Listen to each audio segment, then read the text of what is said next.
Hello students, good evening. Welcome to our channel Advanced History. Vijayanagar समाज। तो चलिए आज हम करते हैं हिस्ट्री का बहुत ही महत्वपूर्ण टॉपिक विजयनगर समाज। विजयनगर साम्राज्य का उत्थान और पतन मैं करवा चुकी हूँ अपनी पिछली वीडियो में।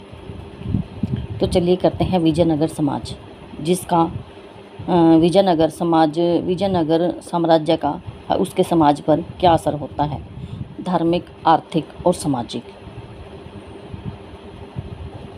तो विजयनगर समाज जो था वो राजतंत्रात्मक था। 1336 से 1646 ईस्वी तक रहा और 12 लाख पराडो आधा केंद्र सरकार को दिया जाता था कर। स्त्रियों को समाज में उच्च स्थान प्राप्त था। वे समाज के राजनीतिक, सामाजिक और आर्थिक जीवन में भाग लेती थी। बाल विवाह, दहेज प्रथा उग्र रूप से विजयनगर समाज में थी। सती प्रथा विजयनगर में बहुत प्रचलित थी, जिसका प्रथम साक्ष्य मालगोड़ा में उल्लेख है। मालगोड़ा नाम है कोई और उसमें उल्लेख है, जगह है, उस जगह में उल्लेख है कि विजयनगर समाज में सती प्रथा प्रचलन में थी। ब्राह्मण स्वच्छंदता से इसके लिए अनुमति देते थे। दास प्रथा भी प्रचलन में थी। समाज में उच्च स्थान था ब्राह्मणों का। और इसका नेक्स्ट पॉइंट है नवरात्रि पर्व, यानी नवरात्रि पर्व के अंतिम दिन 250 भैंसों व 4,500 भेड़ों की बलि दी जाती थी विजयनगर समाज में। कबलदार अधिकारी कौन था ये? कबलदार अधिकारी युद्धों में परास्त करने के बाद छोटा राज्य होता था जिन शासकों का, उनको लौटा दिया जाता था और उनको अधिकारी बना लिया जाता था विजयनगर समाज में, जो सामाजिक, धार्मिक विषयों पर निर्णय देते थे। संकुलवकार के नाम से भी इसको जाना जाता था। मध्यम वर्ग में शेट्टी और चेट्टी नामक एक बड़ा समूह था। अधिकांश व्यापार इनके हाथ में था। उत्तर भारत से बड़ी संख्या में लोग आकर दक्षिण भारत में बस जाते हैं विजयनगर समाज में, जिन्हें बड़वा कहा गया है। क्रय विक्रय को वेश और वग कहा गया है, यानी जो क्रय और विक्रय होता था उसको वेश वग कहा जाता था इस समाज में। मंदिरों में देवता के लिए देवदासियां रखी जाती थी। सामाजिक जीवन में गणिकाओं का बहुत महत्व था। मंदिरों में स्वतंत्र थी ये गणिकाएँ, जो स्वतंत्र जीवन यापन करती थी, और जो मंदिरों में थी, ये 2 प्रकार की गणिकाएँ थी विजयनगर समाज में। पर्दा प्रथा नहीं थी। विधवा स्त्री से विवाह करने वाले पुरुष को कर मुक्त कर दिया जाता था, यानी उससे कोई कर नहीं लिया जाता था। ब्राह्मणों को कर मुक्त भूमि दी जाती थी दान में।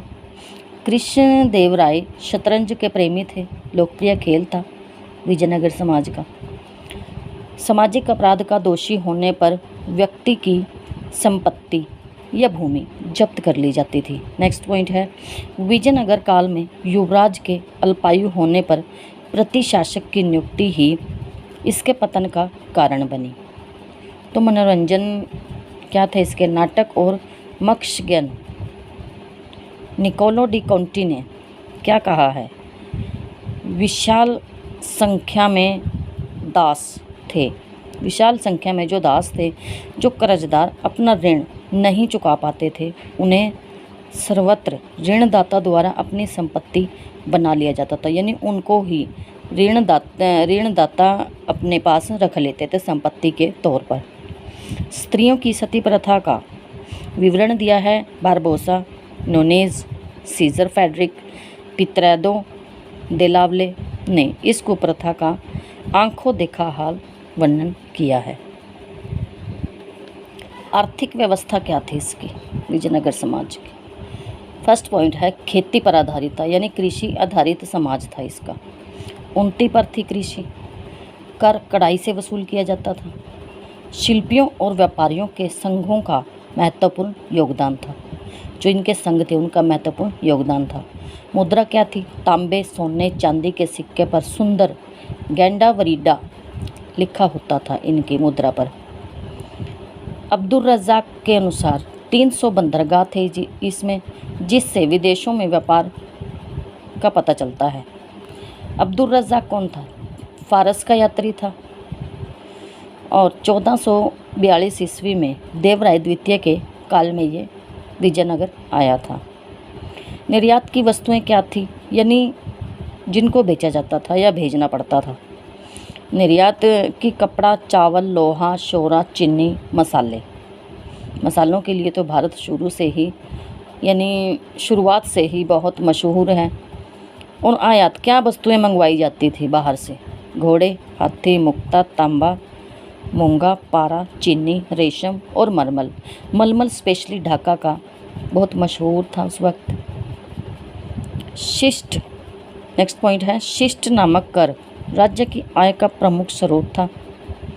केंद्रीय राजस्व विभाग को 58 कहा जाता था। तो इस तरह कई बार हिंदी के वर्ड ऐसे ही होते हैं हिस्ट्री में, अगर मुझसे कोई गलती हो जाए तो आई फील सॉरी।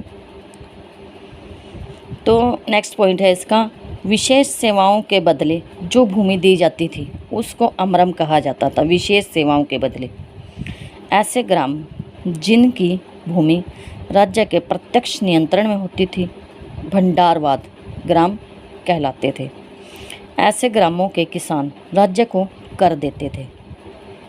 भंडारवाद ग्राम के किसान राज्य को कर देते थे।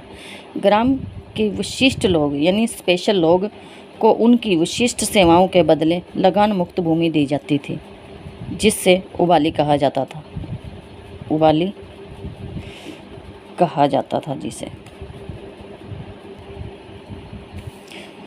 युद्ध भूमि में असीम शौर्य प्रदर्शन करने पर युद्ध में अनुचित रूप से मृत लोगों को यानी जो लोग युद्ध में मर जाते थे उनको जो भूमि दी जाती थी उसको रत्तकोडगे कहा गया है।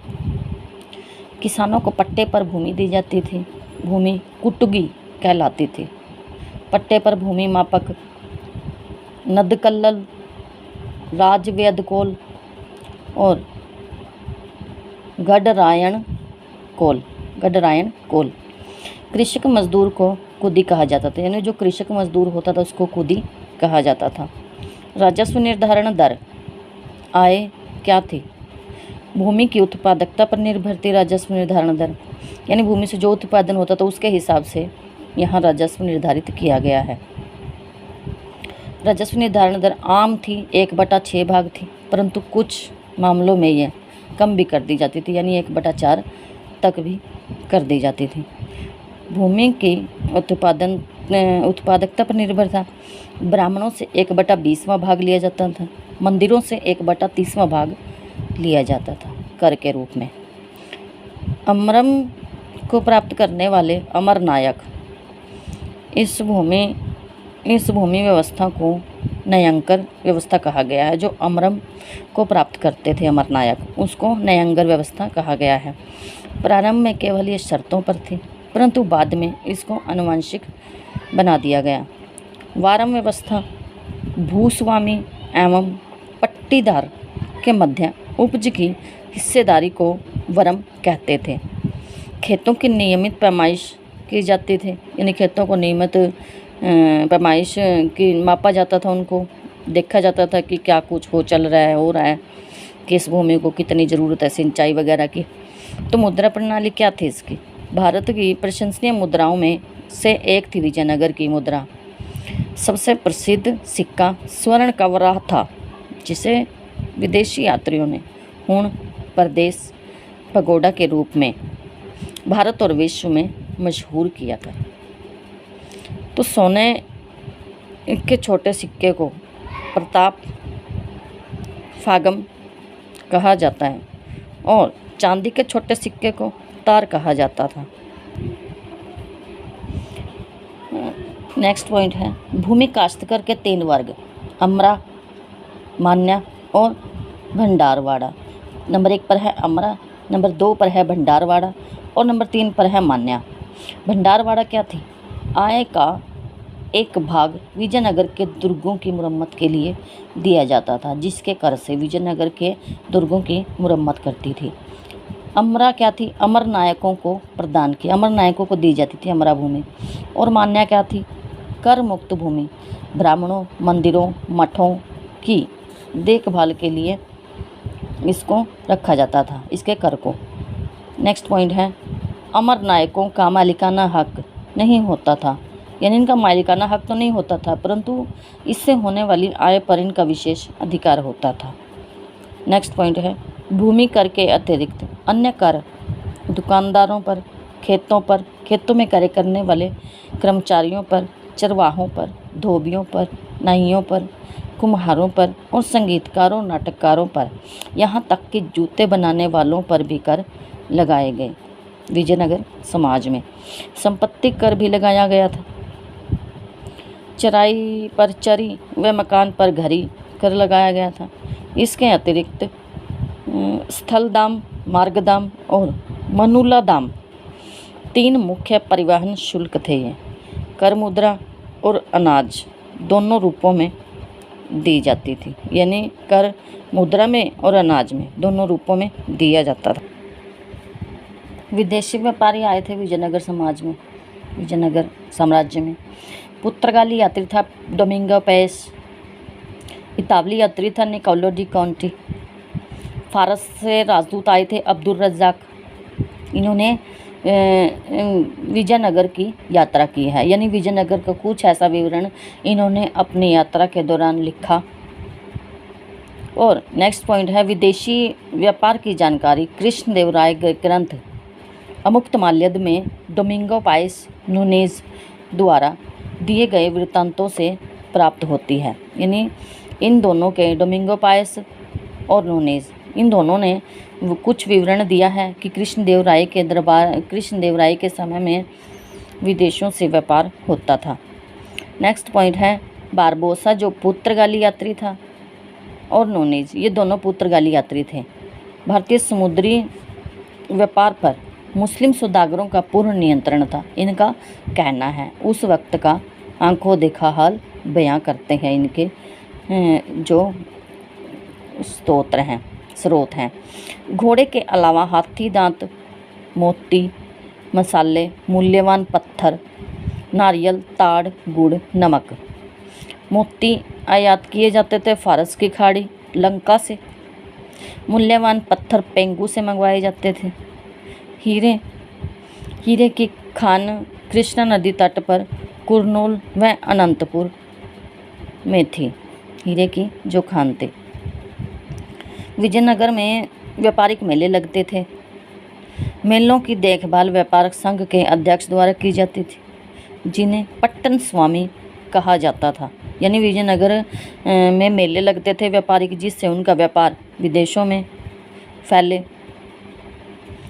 और गोंडा व नाडू के मुखिया के आदेशों पर नगरीय व्यापार को बढ़ावा देने के लिए मेलों का आयोजन किया जाता था। प्रांत राज्य कहलाते थे जो प्रांत थे, उसके मंडल उसके जिले थे, मंडल उसके प्रांत थे। प्रांत तो राज्य थे और मंडल प्रांत थे। कोट्टम और वलनाडु जिले थे, जिलों के रूप में थे कोट्टम और वलनाडु। और नाडु कोट्टम या वलनाडु थे। परगना या तहसील में ये बटे हुए थे। मेला ग्राम नाडुओं के अंतर्गत आते थे। मेला ग्राम 50 ग्राम इसके अंदर, यानी 50 गांव इसके अंदर आते थे। स्थल या सीमा कुछ गांव के समूह होते थे। उर या ग्राम प्रशासन की सबसे छोटी इकाई थी विजयनगर समाज की, उर या ग्राम। नेक्स्ट पॉइंट है, शाही सचिवालय ब्राह्मणों द्वारा संचालित किए जाते थे। ब्राह्मणी ने चलाते थे शाही सचिवालय को। राजा नागरिक, सैनिक और न्याय संबंधी मामलों में सर्वोच्च अधिकारी होता था, यानी इसका जो जवाब होता था वो सबसे उच्च होता था। समस्त सत्ता राजा में निहित होती थी। राजा ही सर्वोपरि माना जाता था। राजा की सहायता के लिए एक मंत्रिमंडल होता था, जिससे साम्राज्य के श्रेष्ठ विद्वान होते थे। मंत्रिमंडल में मंत्रिपरिषद के अध्यक्ष को सभानायक कहते थे। राजा के मौखिक आदेशों को कर्णिकम लिपिबद्ध करता था। कर्णिकम जो अधिकारी था वो राजा के आदेशों को लिपिबद्ध यानी लिखता था। विजयनगर के शासकों ने स्वायत्त ग्राम प्रशासन की चोल परंपरा को बनाए रखा।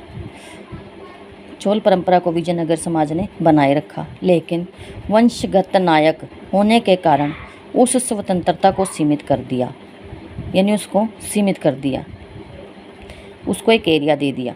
विजयनगर काल में भी दक्षिण भारत की तरह संयुक्त शासन परंपरा का निर्वाह किया जाता था। यानी विजयनगर काल में जो जैसे दक्षिण भारत में संयुक्त शासन परंपरा का प्रचलन था, वैसे ही इन्होंने भी उसको अपनाया है। तो विजयनगर प्रांतीय नेक्स्ट पॉइंट है इसका, प्रांतीय प्रशासक। प्रांतीय प्रशासक, प्रांत का जो प्रशासक था वो स्वतंत्र था, अपनी सेना भी रखते थे। ये सेनापति को पलाइगर और नायक कहे जाते थे।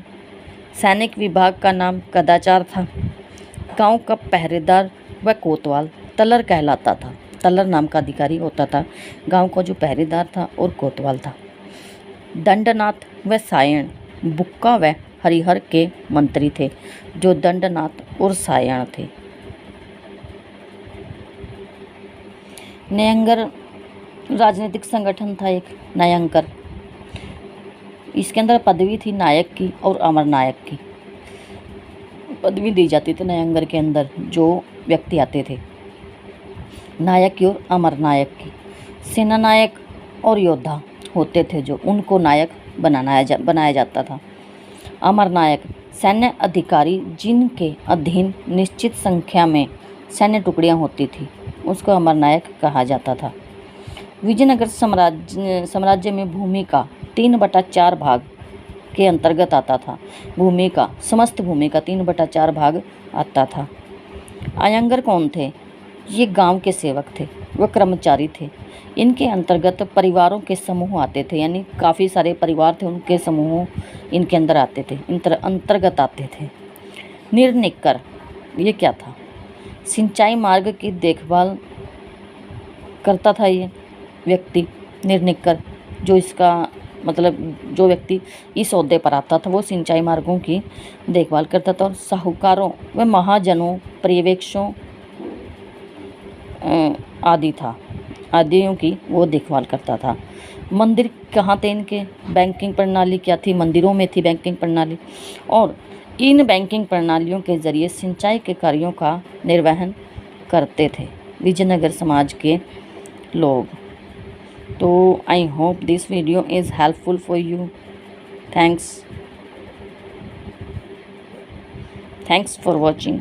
Please subscribe my channel.